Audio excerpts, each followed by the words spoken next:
It seemed to start as a simple cold.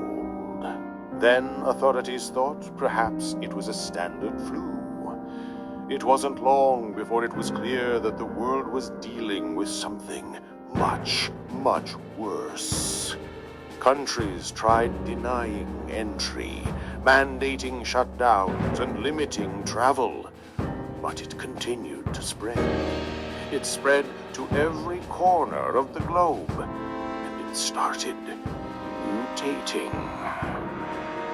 Governments tried everything they could as thousands upon thousands were dying. Civil unrest began to spread. Now, almost 2 years into the pandemic, as the bodies are piling up, the worst has happened.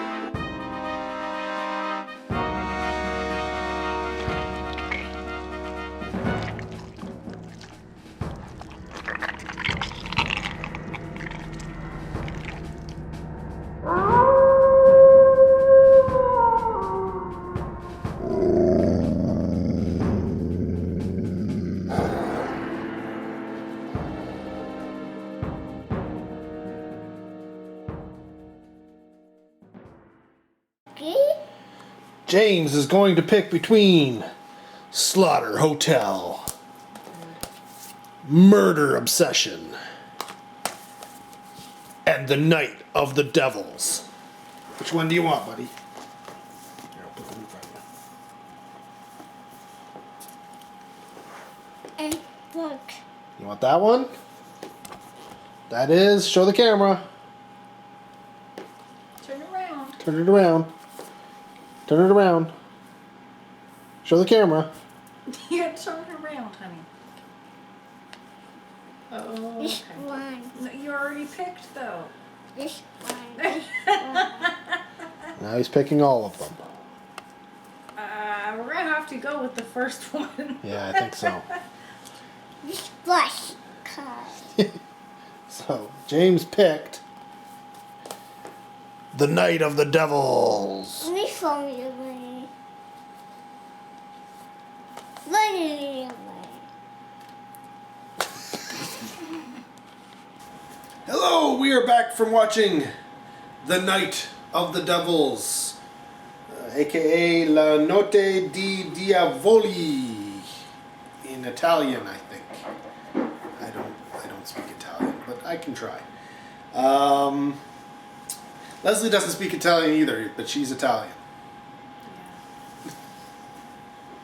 I'm at least not Italian, so I have an excuse. That's not fair. The film is from 1972, which means it's older than both of us. And it runs about an hour and a half. It seemed so much longer, though. It did seem a little longer than that. The film was directed by Giorgio Ferroni, which, believe it or not, has directed over 40 movies. Most of those films were spaghetti westerns and like sword and sandals type films. In fact, a lot of them were sword and sandals. He has probably the most sword and sandals films out of everybody involved in this film. But you'll find a lot of people are into spaghetti westerns. In terms of genre work outside of that, he was the director of Mill of the Stone Women. You may have seen that film. In terms of writers on this film, it actually has 4 writing credits, one of which is just for the short story, so the writer there. First up is Eduardo Manzanos. And Eduardo Manzanos, he's written over 50 movies himself. Again, most of those were spaghetti westerns. But in terms of like genre work, he also did The Strange Vice of Mrs. Ward and The Case of the Scorpion's Tail. I think both of those are giallos. I could be wrong, but I don't know. I think I have them somewhere in my collection. Oh, my lord. Also on writing credits, we got Gianbattista Musetto, who didn't have a lot. He only had like 6 writing credits, which also included The Last House on the Beach and Double Face and Banditos. House on the beach. Yeah, The Last House on the Beach. You never want to go to The Last House on the Beach. Pick one of the ones before the last house. But of all of the writers, the one that you may mostly know for genre fans is Romano Migliorini. Oh, totally. Because out of everybody involved in this movie, his repertoire is mostly horror films. Well, about time. Yeah, he wrote Terror, Creatures from the Grave, Bloody Pit of Horror, Kill, Baby, Kill. He also wrote Banditos. Deadly Inheritance, he also wrote Double Face. And Lisa and the Devil, The House of Exorcism. As well as the original, not the one you're probably mostly familiar with, The Inglourious Bastards. There was a... Oh. Yeah. Before Quentin Tarantino got involved, there was an original, The Inglourious Bastards. Right. And he also was involved in Last House on the Beach. Go figure. Now, let's go into what the film is about before we talk about the cast, because if we tell you who they are, you're not really going to know. What is the... Yeah, you're really not going to know. So the film is kind of about a lumber merchant or he sells broker. lumber. This is a thing, maybe in the 70s. Well, you gotta sell lumber. Somebody does the deal. I just find it funny that is his actual occupation. Specifically, it's specifically mentioned. Yep. And for some reason, he ends up going down some road into the middle of nowhere, where due to some reason, his car ends up wrecked, and he goes to find some help, and the only help that he can find is this family living in the woods. You never go in the woods, man. I swear to God. Never. So, yeah, right, like... All the movies, in the woods, in the woods, in the woods. Stay out of the freaking woods. So his name is Nicola. And he's played by Gianni Garco. Now, Gianni Garco, he's been in over 100 films. Holy crap. And he, for genre fans, especially if you're into spaghetti westerns, if you know Sartana, he's Sartana. Like 20 some odd plus films as that character. I know Santana. In some of the films, it's also referred as Santana. It just depends. Oh. But it's all the same character. So there's, whatever. Sartana rides again. Revenge of Sartana. Sartana, the death of Sartana, and stuff like. There's all sorts of different things. But in terms of, more genre-related stuff, he was also in Cold Eyes of Fear, The Flower with the Deadly Sting, Ooh. The Psychic, Ooh. Dracula Blows His Cool, and Monster Shark. Huh. I would like this. Yeah, that's right. Of course, he's the main male lead, so there has to be a female that he has some kind of love interest, right? So enter the daughter of the family, Sedenka, played by Agostina Belli. She's been in over 50 films, but the only thing that was really... No? You didn't like her? My teeth are gone. Oh, his cake's all gone. But the only film that might be of genre relation... Okay, we'll get you another one, buddy. Scream of the Demon Lover. No? I hadn't heard of it either. In terms of people outside of James, do you want another cake? Free cake. Okay, but you gotta be shh. Okay? No way. The other person who may be of note is Elena, who is the widow of the brother to the elder person in the house, It's hard to explain without seeing the movie. Listen. It's a whole bunch of people who are related to each other living in the same house. The carpet. So there's brothers, sisters, aunts, uncles, fathers, daughters, such. Okay. But No. Elena is played by Teresa Gimpera, and she's been in over 100 films, including Shadow of Death, Eagles Over London, Count Dracula, The Feast of Satan, Naked Girl Murdered in the Park, Crypt of the Living Dead, Love Brides of the Blood Mummy, and a bunch of other, there was still more that I could have put in there.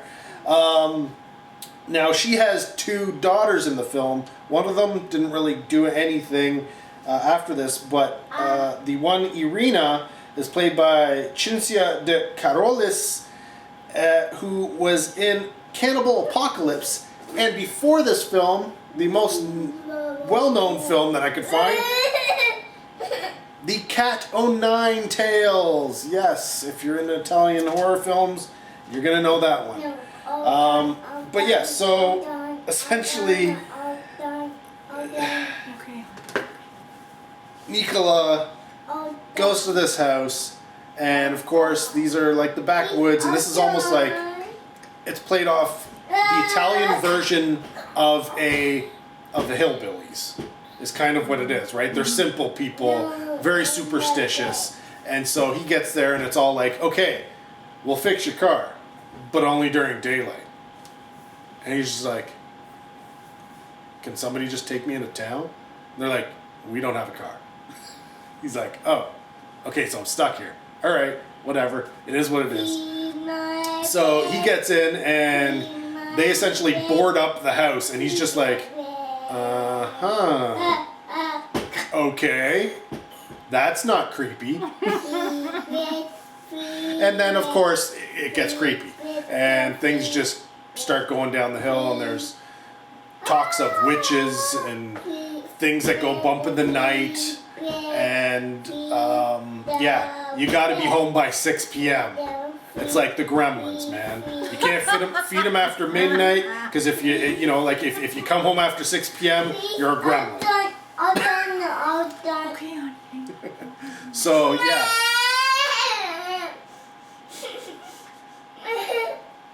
Sue, can you hold on 1 second?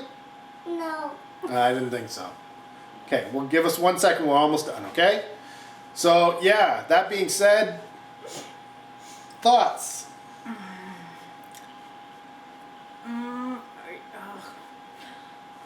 I don't even know how to say this properly.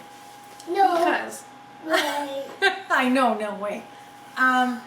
Because I don't like foreign films at all. I just, as a rule, I don't. If I see a name that sounds foreign when I'm looking up a movie, That's exactly the reaction she gets. yeah. But this was supposedly Italian. So, I mean, I come from Italians. I can't say, oh, this is going to be horrid. And I actually watched it. She actually, yeah, I was did. quite surprised. Yeah. Like, I mean, I there was only a watched few it. moments Yeah. she missed, but Yep. for the most part, she watched it. Yeah. I don't know if it was because it was subtitles and she had to read them. It's because I had to read them. It's totally because I had to read it, yes. Yeah. But that being said,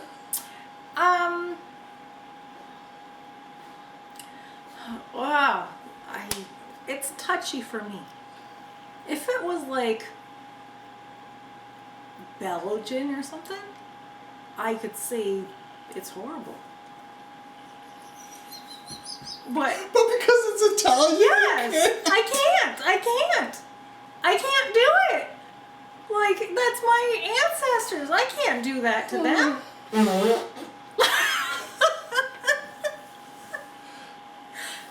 It was not. The whole storyline was kind of stupid. I didn't really like the movie.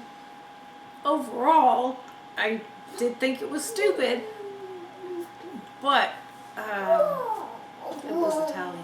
So Well, part of the it's from 1970, right? So part of the problem with it is it does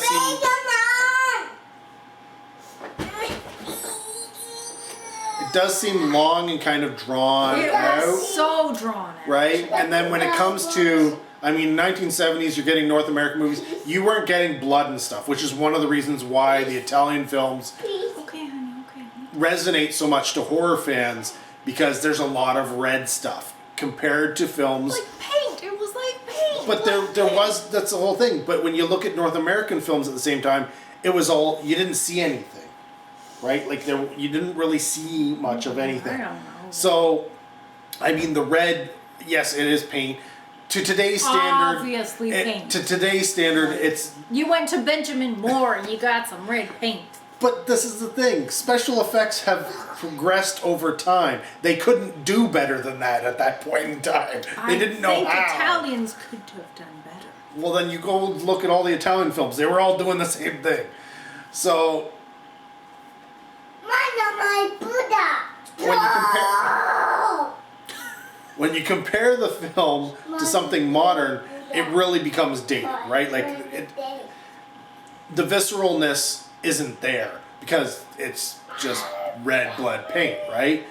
But if you took the film and instead of just the red blood paint, turn it into like, thought of it and go, wow, if they had done that as, you know, realistic, what we can actually do now, where it's very realistic, it'd be like, wow, okay, that's kind of gross. Okay, that's a little. We got demons back there. I'm telling you.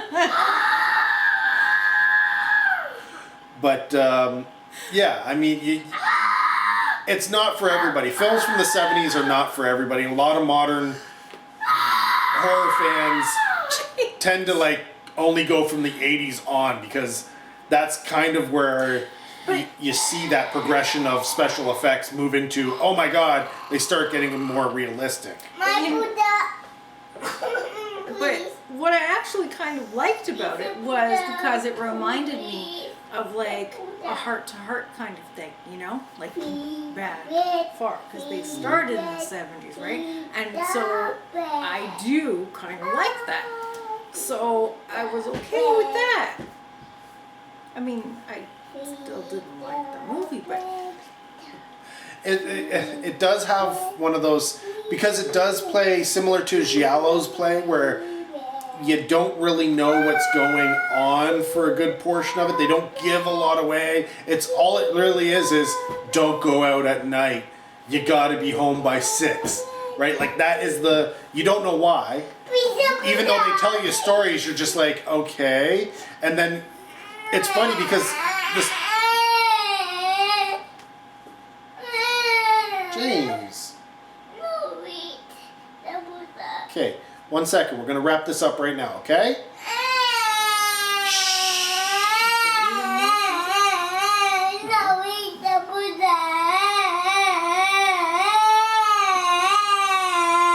you want out? You want out?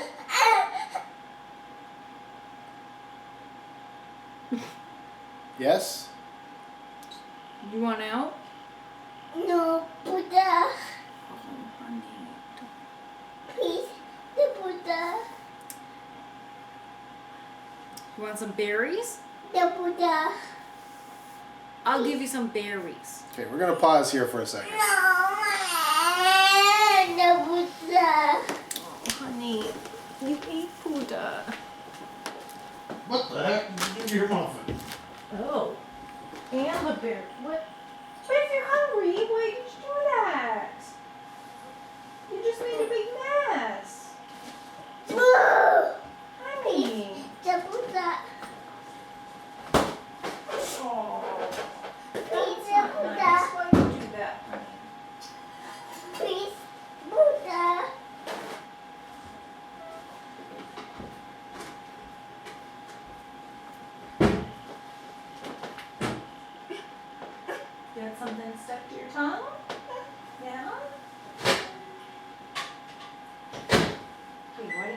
drink? Maybe it'll wash it down. Oh my Lord, what the heck? There's a mess. Why did you do that? You just wasted berries and why? Why did you do that?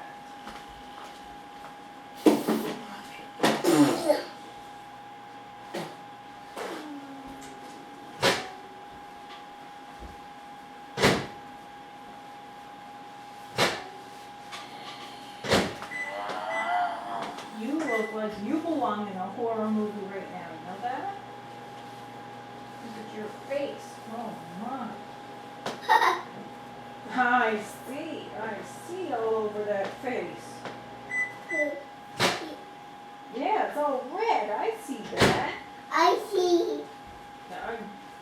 Yeah, your hands. Uh-huh. That's nasty. Okay. It's not okay, honey. It's not okay. Okay. It's not okay. It's red. The red. How's it okay if they're red? See the red. See? Are mommy's hands red? No. Right? That means that's not how clean. And Daddy King. Yes, that's Daddy red. clean. No, Daddy's hands aren't dirty red. Your hands are dirty red. I'll be mommy red. I'll be chocolate red. You silly boy. If my hands were dirty red, I would clean them. Yeah. Yes. See, they're clean. I think King. Yeah. I don't know what the heck you were doing. Blues. The feedback. Feedback. Ellie said.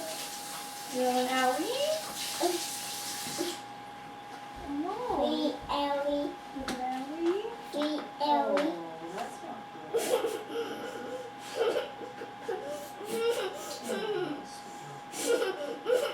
Mommy, is it better?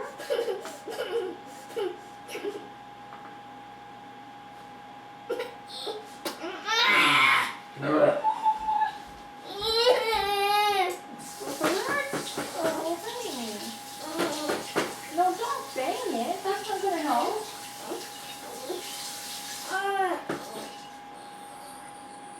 James, honey, if you bang it, that's not going to help. Okay? Oh, better. Oh, Daddy got you Buddha. Pick it up. I found it up. Free. Buddha. Whoa! So much dip. Baby say thank you. Hot.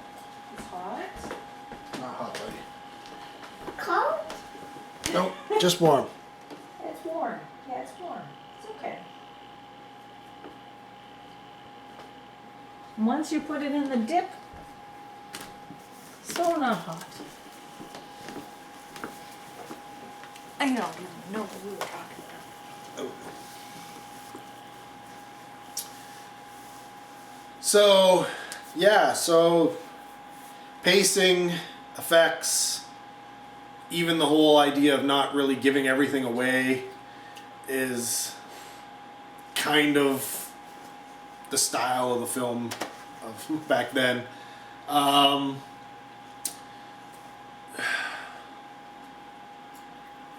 mean, it wasn't bad.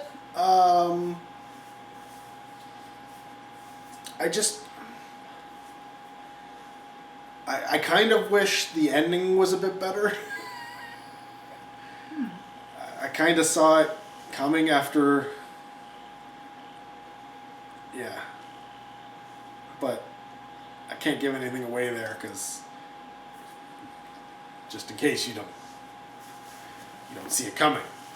But yeah, I don't know. What would you rate this sucker? Yeah, no. I'm Why don't you give one rating? With Italian influence and without Italian influence. well, with Italian influence, it would be way up there. Best film ever! Yeah, but no.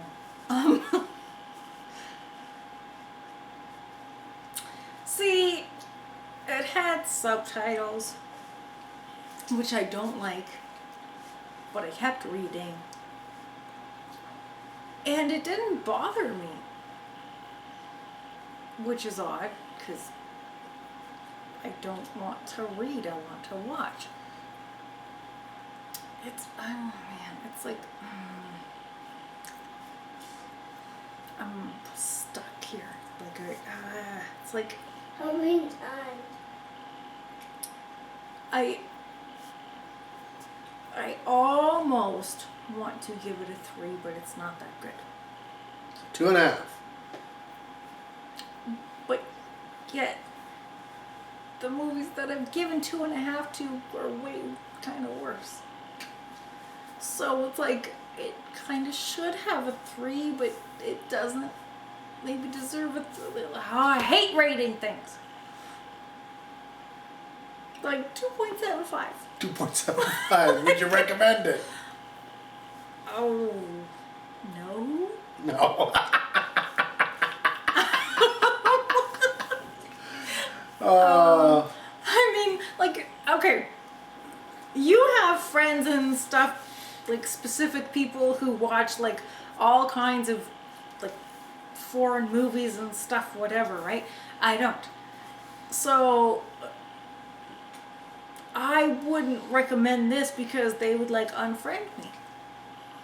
You know, they'd be like, what the hell? What? You know Okay, what I so you're mean? saying you wouldn't recommend it to general populace, but No. if you had some friends who were like into horror. But it's not even, no. No? No. Okay, so she's not recommending it, whatever. So I don't even know why she went off that way. Stop. Maybe if you're Italian. Maybe if you're Italian. No, still no. Stop. Just no. In terms of my rating, it's funny because I'm oddly enough, I'm on the same page. Really? Yeah, I don't think it's quite a 3. Yeah. I don't necessarily think it's a 2.5 No, either. that's just, oh my Right? It's kind of God. in between. Yes, yes. I wish it delivered a little bit more.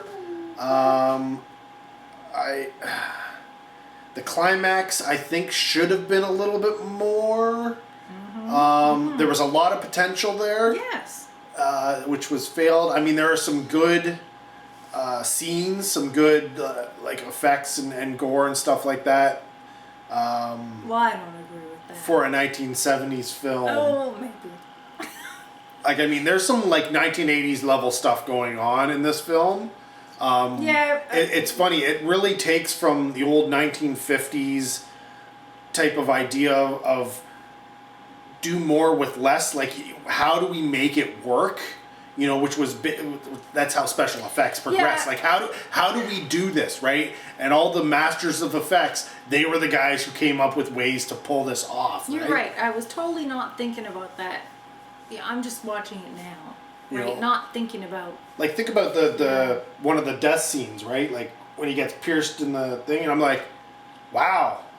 Considering most of the rest of the stuff we're seeing is just paint, like red paint type stuff, like that was impressive. Yeah. Wow. So there's a lot of stuff which, considering this is early 70s. Like, Yeah. if it had been like 75 or later, I would have understood it, because a lot of these other Italian films and stuff would have already been made. Like, you would have learned from these kind of things. But this is early 70s, right? Yeah, I wasn't even thinking about that. I'm quite impressed with a lot, a few of the things they did in this film. So I want to rate it higher. That's the. But Yeah. story wise, Yes, I even mentioned it to Leslie. It's like, when you're watching a North American film or a film in English, you know bad acting, right? Like, you can just tell bad acting. But when it comes to foreign films, if you're not from that country of origin, or speak that kind of stuff fluently, bad acting is less noticeable. You often pass it off and be like, oh, I really enjoyed that film, even though it could be the worst acting imaginable. There was one scene in this film where I was like, I bet you anything that is really, really bad acting, because there's something just not right. But he was speaking Italian, so I don't know. I'm just gonna let it go. But yeah, it's funny how we say that about foreign films a lot of the time, right? I don't know if the acting's bad. They're just saying their lines. They're making faces. I don't know if it goes, because most of the time I'm reading the subtitles and I'm watching what's going along. You just enjoy it for the story that's there, right? So in that aspect, I was like, oh, it's not quite. I mean, maybe that's the reason, but it had 4 writers, right? Like, and it was drawn from a short story of all things. So a short story was made into a feature film and had 3 writers write it. So yeah. So for that reason, I draw it down a little bit. Between 2.5 and a 3. I know I don't normally do that, but it is. In terms of recommendation, if you are into Italian horror, it's worth a watch. I wouldn't put it near the top. I'd put it maybe in the middle. It's not at the bottom, but it's not at the top. It's kind of in the middle. It's an okay story. Yeah, you don't. Italian horror at all. I'll have to show her some of them if she's willing to do it. Some of the good ones. You don't need to. She probably needs to. No, one was good. One was good. But yeah, so that's, I wouldn't, yeah, for regular horror audiences, no, not so much. If you're into like old horror, yeah, and you are okay with subtitles, yeah, then I would say this is probably a good watch for you, because that's the kind of the atmosphere, the aesthetic of things. You know, if you're a big Hammer horror fan, or big into even, you know, the sci-fi horror coming out of the North America in the 60s and stuff like that, it's a different pace. But if you're a 1980s slasher fan moving into modern horror, when you start getting into the older things, I know you tend to go, oh, that was just boring. This was boring one, for a lot of the time. Yes, this is not going to be your cup of tea. So it was not my cup of tea. However, this was a treat compared to what else he subjects me to. Will subject her to. Shut up. I can't. Or she may subject herself to. She doesn't know what these movies are about either. So, I mean, you pick a movie, you watch it. It may be good. It's likely crap. Such is the way we do 31 Days of Horror here. So you do it. I just pick good things. You don't know. She's got a stack of movies she has picked. Yes. So, we'll see. But anyways, more 31 Days of Horror to come. Thanks for watching. Until next video, take care. Have a good one.